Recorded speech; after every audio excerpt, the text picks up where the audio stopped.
Prayagraj shootout मामले में अतीक के करीबी के घर पर चला बुलडोजर। इस मामले में प्रयागराज पुलिस लगातार कार्रवाई कर रही है। इससे पहले भी बुलडोजर एक्शन उत्तर प्रदेश के अंदर देखा जा चुका है, जिसके बाद अब एक बार फिर से अतीक के करीबी के घर पर बुलडोजर एक्शन देखा गया।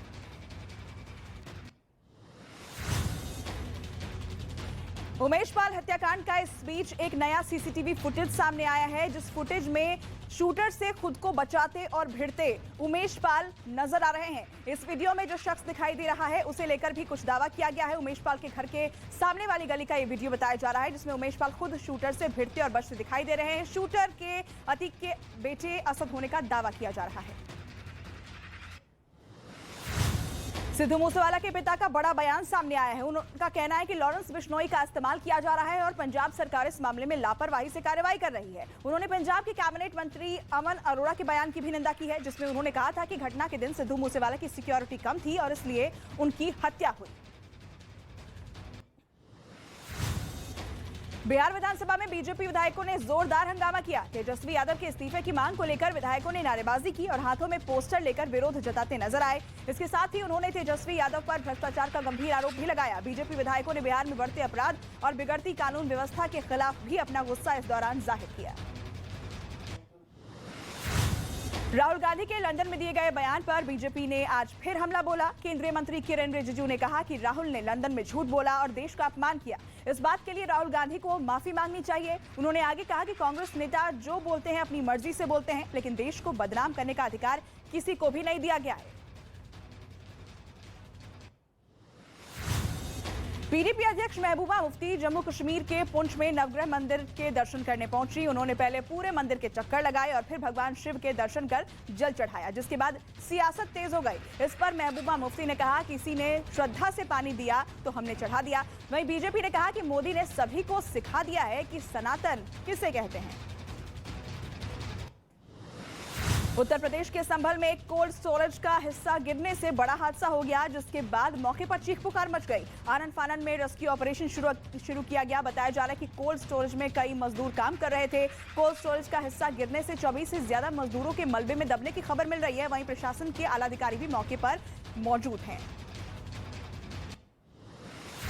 तमिलनाडु के धर्मपुरी में दर्दनाक हादसा हो गया। नगर संपत्ति इलाके में एक पटाखा बनाने वाली फैक्ट्री के गोदाम में जोरदार धमाका हुआ और धमाके के बाद भीषण आग लग गई, जिसकी चपेट में आने से वहां काम कर रहे 2 लोगों की मौके पर मौत हो गई, जबकि कई लोगों के घायल होने की खबर है। पटाखा गोदाम में कैसे धमाका हुआ, फिलहाल इसकी जानकारी अब तक नहीं मिल पाई है। दिल्ली के राजेंद्र नगर के हनुमान मंदिर के तोड़े जाने पर बवाल हो गया। मौके पर लोगों की भीड़ जमा हो गई, जिन्होंने डीडीए की कार्रवाई का विरोध किया। लोगों का आरोप है कि उन्हें कार्रवाई से पहले कोई नोटिस नहीं दिया गया। दरअसल पूरी दिल्ली में डीडीए की डिमोलिशन ड्राइव चल रही है, जिसके तहत ये कार्रवाई की जा रही है, लेकिन इस दौरान लोग भी अपना गुस्सा जाहिर करते दिखे। गुजरात के द्वारका में अवैध निर्माण के खिलाफ प्रशासन की बड़ी कार्रवाई चल रही है, जिसके तहत अब तक 72 रिहायशी और 24 कमर्शियल इमारतों पर बुलडोजर चलाया गया है। वहीं 2 धार्मिक स्थलों को भी ढहाया गया है। जानकारी के मुताबिक अवैध निर्माण ढहाने से अब तक करीब 2.25 लाख स्क्वायर फीट जगह खाली कराई गई है। प्रशासन की यह कार्रवाई आज भी इस दौरान जारी रही। महाराष्ट्र के नासिक से शुरू हुआ किसानों का प्रदर्शन ठाणे पहुंच गया है। हजारों की संख्या में किसान पैदल मार्च करते हुए मुंबई की तरफ बढ़ रहे हैं। नासिक से शुरू हुआ किसानों का ये पैदल मार्च करीब 203 किलोमीटर की दूरी तय करेगा और शुक्रवार रात तक मुंबई पहुंचेगा। प्याज की कीमतों और अन्य कई मांगों को लेकर किसान कई दिनों से ये प्रदर्शन कर रहे हैं।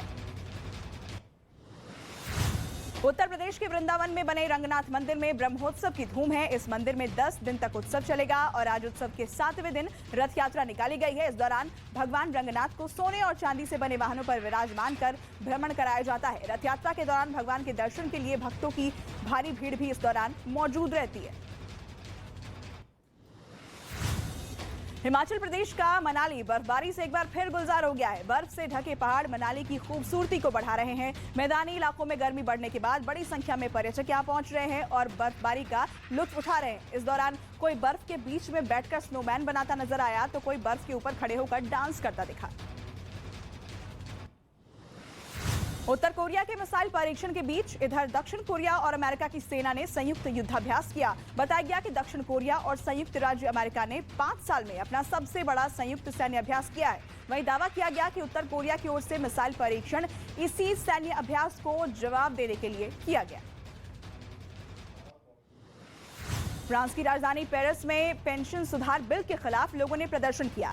फ्रांस की सरकार ने रिटायरमेंट की उम्र 62 से बढ़ाकर 64 साल कर दी है और इसके साथ ही पेंशन पाने के लिए न्यूनतम सर्विस के साल भी बढ़ा दिए गए हैं, जिसके खिलाफ लोग लगातार विरोध जता रहे हैं। प्रदर्शन के दौरान पुलिस ने लोगों पर लाठीचार्ज किया और उन्हें खदेड़ने के लिए आंसू गैस के गोले भी दागे गए। कई लोगों को हिरासत में भी लिया गया। इटली के नापोली शहर में फुटबॉल मैच के दौरान दोनों टीमों के फैंस आपस में भिड़ गए। इस दौरान मौके पर मौजूद पुलिस ने लोगों को रोकने की कोशिश की, लेकिन भड़के लोगों ने पुलिस की टीम पर हमला कर दिया और कुछ पुलिसकर्मियों पर लोग कुर्सियां फेंकने लगे। इस बीच कई गाड़ियों को आग के हवाले कर दिया गया, जिसके बाद पुलिस ने मोर्चा संभालते हुए वहां लाठीचार्ज शुरू किया। तुर्की में विनाशकारी भूकंप के बाद अब भीषण बाढ़ से तबाही मची है, जिसकी चपेट में आने से 10 लोगों की मौत हो गई है। तुर्की के 2 प्रांत सानलोइफा और अदियामा मलबे में तब्दील हो गए हैं। वीडियो सामने आया जिसमें पानी में लोगों का सामान बहता नजर आया और वहीं प्रशासन की ओर से राहत और बचाव अभियान चलाया जा रहा है। इसके साथ ही मशीन की मदद से कई इलाकों से मलबा भी हटाया गया है। अमेरिका के कैलिफोर्निया में पहाड़ खिसकने से तबाही मच गई, जिसके बाद प्रशासन की ओर से रेस्क्यू ऑपरेशन चलाया गया। इसके साथ ही सड़क पर मलबा इकट्ठा होने से गाड़ियों की आवाजाही प्रभावित हो गई। वहीं रास्ता फिर से चालू करने के लिए मशीन की मदद से मलबा हटाया जा रहा है। वहीं बताया जा रहा है कि अब बाढ़ प्रभावित इलाकों से 21,000 लोगों को सुरक्षित जगहों पर शिफ्ट किया जाएगा। पेरू में चक्रवाती तूफान के बाद अब पहाड़ खिसकने से हालात बदतर हो चुके हैं। इस इलाके में पहाड़ दरकने से भारी नुकसान हुआ है। कई जगह पर सड़कें टूट गई हैं, तो वहीं कुछ लोग बिना बिजली से सेवा को रहने को मजबूर हैं। दावा किया जा रहा है कि चक्रवाती तूफान से अब तक 6 लोगों की जान जा चुकी है। बताया जा रहा है कि कुछ दिनों तक यहां ऐसे ही हालात बने रहेंगे।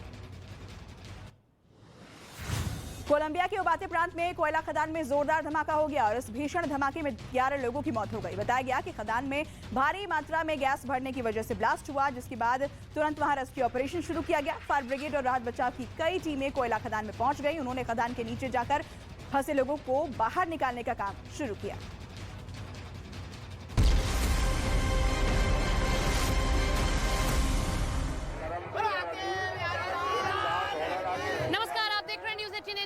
आपके साथ सपना शुक्ला। वृंदावन में है, राधे राधे तो सुना होगा, लेकिन वृंदावन का गोदा रंगमन्नार मंदिर आज अपनी छटा बिखेर रहा है हर ओर। 10 दिन का ब्रह्मोत्सव और आज 7वां दिन है और अब यात्रा समापन पर है। आज की जो यात्रा है वो समाप्त होने जा रही है। रंग जी जो हैं वो देखिए अब गोदा मैया के साथ में अब अपने मंदिर की ओर आगे बढ़ रहे हैं। 1.5 से 2 किलोमीटर की ये यात्रा रही। सभी इस यात्रा में सम्मिलित हुए, सभी ने रस्सी को खींचा और अब यहाँ से जाने के बाद